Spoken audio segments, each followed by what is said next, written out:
છેલ્લા 5 દિવસથી પોરબંદર વિસ્તારમાં એક એવી અફવાઓ ફેલાય છે કે છોકરા પકડવાવાળી ગેંગ પોરબંદરમાં ફરી રહી છે। તો એના સંદર્ભે મેં આજથી 3 દિવસ પહેલાં જુનાળા વિસ્તારની અંદર એક શંકાસ્પદ બેનને લોકો દ્વારા પકડવામાં આવેલા અને ત્યારબાદ પોલીસની મદદ લેતા આ બેનની આકરી પૂછપરછ કરવામાં આવી અને પૂછપરછ કરવાના અંતે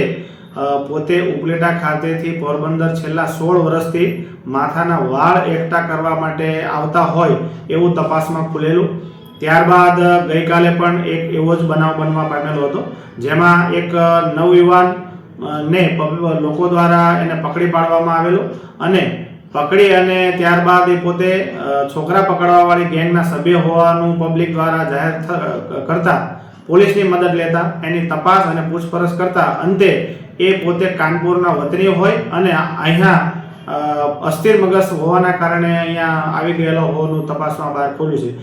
જેથી મારી પોરબંદરના તમામ ને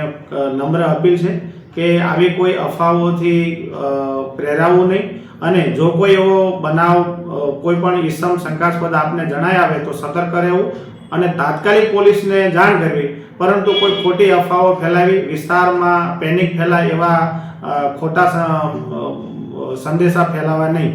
હાલ તાજેતરમાં જે કોઈ સોશિયલ મીડિયા દ્વારા આ ખોટી અફવા ફેલાવવામાં આવેલી છે તેમના વિરુદ્ધ આઈટી એક્ટ મુજબની પ્રોસિજર ચાલુ કરી દેવામાં આવેલ છે અને તેમની પૂછપરછ પણ ચાલુ કરવામાં આવી છે। જય